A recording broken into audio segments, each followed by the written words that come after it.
Assalamualaikum warahmatullahi wabarakatuh. Bismillah, alhamdulillah, tawakkaltu ala Allah wa atasamtu billah wa fawadu amri ilallah, ni'mal qadirul mu'in, fallahu khairun hafidha wa huwa arhamur rahimin. Allahumma salli wa sallim wa barik ala sayyidina Muhammadin wa ala alihi wa ashabi ajma'in, amma ba'du. Anak-anak yang berbahagia yang dimuliakan oleh Allah, tentunya pada bulan ini kita mengadakan yaitu Pondok Ramadan, baik itu secara daring atau secara offline. Nah, bagi anak-anak yang online atau secara daring, kita bisa mengikuti melalui ini pengajian ini secara singkat. Nanti kalian bisa mencatat hal-hal yang perlu kalian catat, dan nanti bisa kamu menjawab ketika ada pertanyaan-pertanyaan yang kaitannya dengan bulan Ramadan. Nah, bulan Ramadan ini merupakan bulan yang dimuliakan oleh Allah. Bulan yang sangat banyak sekali keutamaan-keutamaan di bulan tersebut. Karena apa? Di dalam bulan Ramadan itu pertama kali, di antaranya adalah keutamanya di sana, di dalam bulan Ramadan itu diturunkanlah Al-Quran. Sebagaimana di dalam Al-Quran disebutkan, Syahrul Ramadan alladzi unzila fihi al-Quran hudal linnasi wa bayyinatin minal huda wal furqan. Bulan Ramadan itu merupakan di dalam bulan tersebut diturunkan Al-Quran, yang Al-Quran tersebut menjadi petunjuk bagi manusia dan menjadi penjelas dari petunjuk-petunjuk Allah dan pembeda antara perkara yang hak dan yang batil. Perlu kita maklumi, perlu kita ketahui bahwasanya Al-Quran diturunkan ke muka bumi ini, ke langit bumi, dari Lauh Mahfud itu secara keseluruhan. Namun ketika diturunkan kepada Nabi, diberikan kepada Nabi melalui malaikat Jibril itu secara perinci-perinci. Jadi enggak begitu jenggelek Al-Quran diberikan kepada Nabi Muhammad, itu tidak, tapi secara terperinci-perinci itu. Makanya ada istilah surat Makkiyah, berarti surat-surat tersebut diturunkan di Makkah.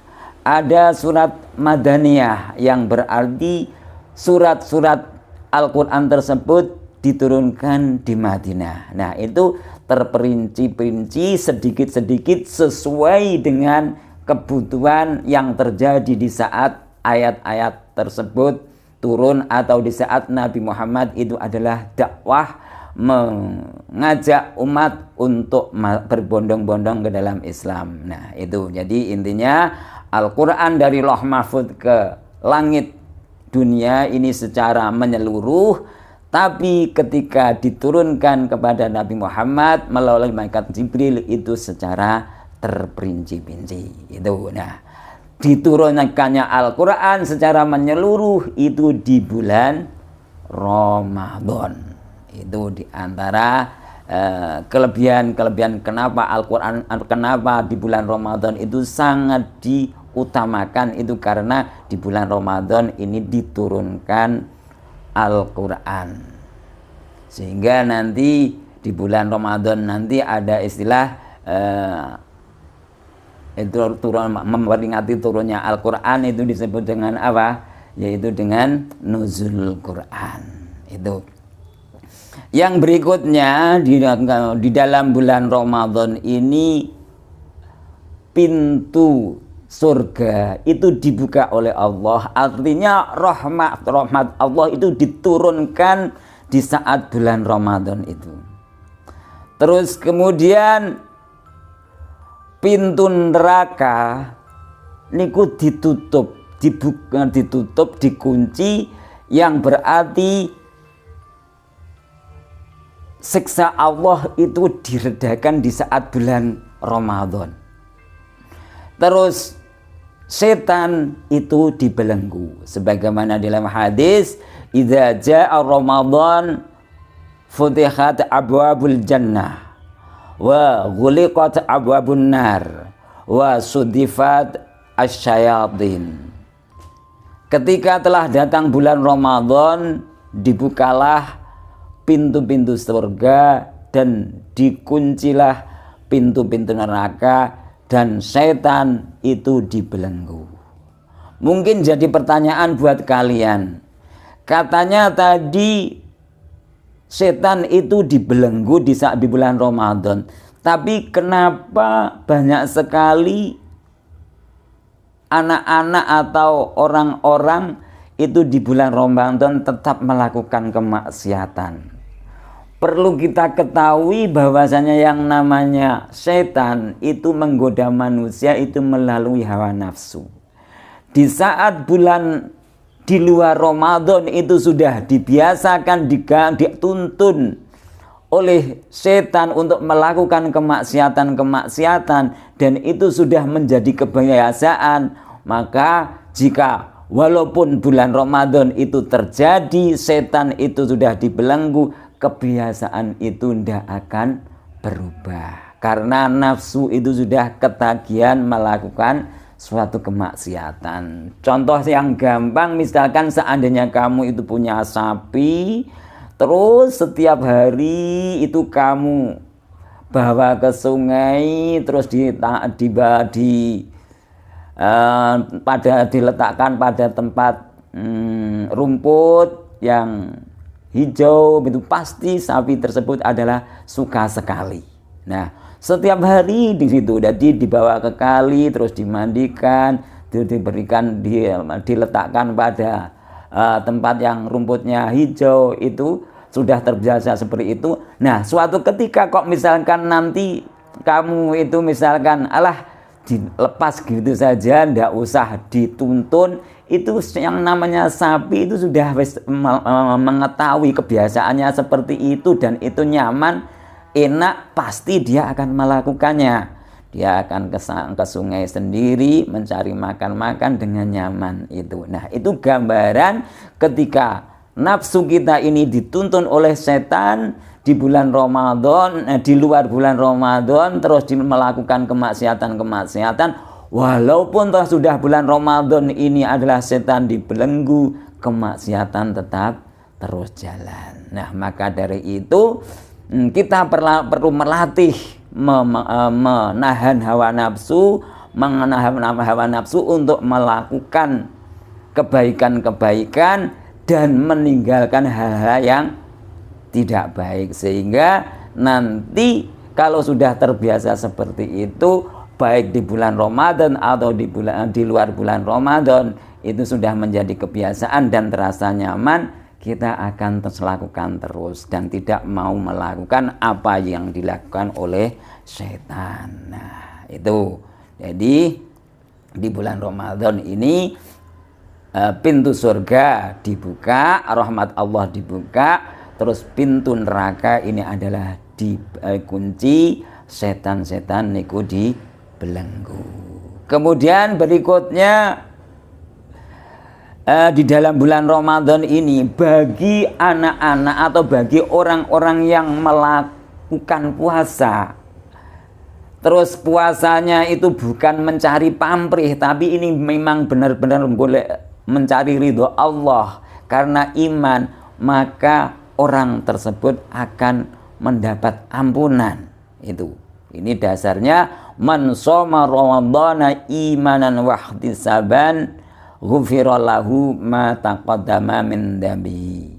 Barang siapa yang berpuasa di bulan Ramadan karena iman dan mencari pahala, mencari ridho Allah, maka orang tersebut diampuni dosa-dosanya yang telah lewat. Tentunya ini dosa yang berkenaan dengan manusia dan Allah, bukan manusia dengan manusia. Dosa terhadap Allah Subhanahu wa Ta'ala ini diampuni ketika orang itu melakukan puasa di bulan Ramadan. Nah, urusan dengan sesama manusia, dosa-dosa sesama manusia itu kita agar bisa hilang dosa tersebut di saat Idul Fitri itu kita mohon maaf, saling memaafkan, sehingga nanti setelah Idul Fitri itu benar-benar kembali suci. Dan Idul Fitri itu kan artinya kembali suci, artinya dosa sesama manusia itu diampuni karena kita mohon maaf kepada yang bersangkutan, dan dosa kepada Allah diampuni kita karena kita melakukan puasa di bulan Ramadan ini. Maka dari itu agar dosa kita diampuni oleh Allah, jangan sampai meninggalkan puasa, utamanya yang tidak udzur. Bagi teman-teman yang udzur, nanti setelah bulan Ramadan segera disaur, segera diqodoi. Tuh. Berikutnya yang keempat, di dalam bulan Ramadan ini diturunkan Lailatul Qadar. Jadi yang namanya Lailatul Qadar itu khairum min alfi syahr. Jadi satu malam itu lebih baik daripada 1000 bulan. Nah, itu berarti di malam itu Allah menurunkan anugerah yang luar biasa. Itu satu malam itu melebihi 1000 bulan. Nah, itu. Maka dari itu kita cari dengan melakukan ibadah di saat di malam hari kita melakukan tarawih, sholat tahajud. Lah kapan Lailatul Qadar itu turun? Itu Lailatul Qadar diturunkan itu adalah dirahasiakan oleh Allah. Yang penting di bulan Ramadan itu akan diturunkan yang namanya Lailatul Qadar. Sehingga kita sebagai orang yang beriman, agar kita mendapat anugerah yang luar biasa ini, mulai dari awal Ramadan sampai akhir Ramadan kita terus melakukan kebaikan-kebaikan di bulan Ramadan ini. Jadi di siang harinya kita beribadah puasa atau melakukan kebaikan-kebaikan, mencegah hal-hal yang mengurangi atau menghilangkan pahalanya puasa. Terus di malam harinya kita juga taraweh, apalagi iktikaf di masjid. Sehingga harapannya kalau 1 bulan penuh kita melakukan itu, kita akan mendapatkan Lailatul Qadar atau malam kepastian yang baik, yang 1 malam itu melebihi dari 1000 bulan. Itu. Berikut yang ini yang akhir. Sebenarnya masih banyak sekali, tapi untuk mempersingkat waktu ini 5 ini. Jadi yang kelima adalah doa-doa dikabulkan oleh Allah Subhanahu wa taala. Jadi ada hadis, inna lillahi fi kulli yaumin wa lailatin utaqaan minan nar fi syahri Ramadan. Ini sesungguhnya bagi Allah di setiap hari dan setiap malam itu Allah itu membebaskan orang-orang dari neraka di dalam bulan Ramadan. Itu. Wa inna likulli muslimin da'watan yad'u biha fayastajibu lahu. Itu. Jadi sesungguhnya bagi setiap orang muslim itu ada doa yang akan dikabulkan oleh Allah. Nah, itu istimewanya bulan Ramadan itu, diantaranya itu. Jadi Allah itu membebaskan orang-orang dari api neraka di bulan Ramadan, dan kemudian orang-orang yang berdoa itu akan dikabulkan oleh Allah. Nah, di sini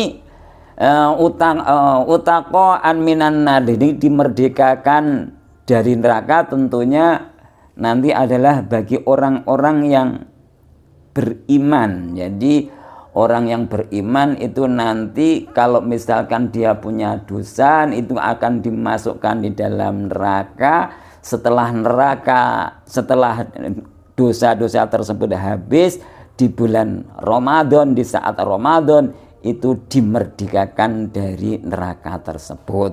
Nah, itu orang-orang yang berada di neraka. Tapi bagi orang yang kafir itu ya di neraka selamanya. Itu makanya tinggal terserah kalian, kamu mau iman atau mau kafir, itu terserah pilihan. Hidup itu adalah pilihan. Tapi yang jelas bagi bulan Ramadan ini doa-doa kita ini adalah diijabahi oleh Allah. Makanya di bulan ini kita harus memperbanyak kebaikan, melakukan sedekah, melakukan taraweh, terus melakukan apalagi menulis Quran atau tadarus, terus menghindari hal-hal yang menghilangkan pahalanya puasa, terus memperbanyak doa. Itu mudah-mudahan doa kita ini dikabulkan oleh Allah Subhanahu wa taala. Amin. Dan kita senantiasa mendapat pertolongan dari Allah, kita mendapat ridho Allah, sehingga kita termasuk orang yang beruntung di dalam dunia dan akhirat. Dan di bulan Syawal nanti kita akan lebih baik daripada sebelum bulan Ramadan, karena Syawal itu artinya adalah peningkatan, benar-benar kebaikan kita itu akan meningkat. Nah, ini saja, terima kasih atas perhatian. Mudah-mudahan kita mendapat keberkahan di bulan Ramadan ini. Assalamualaikum warahmatullahi wabarakatuh.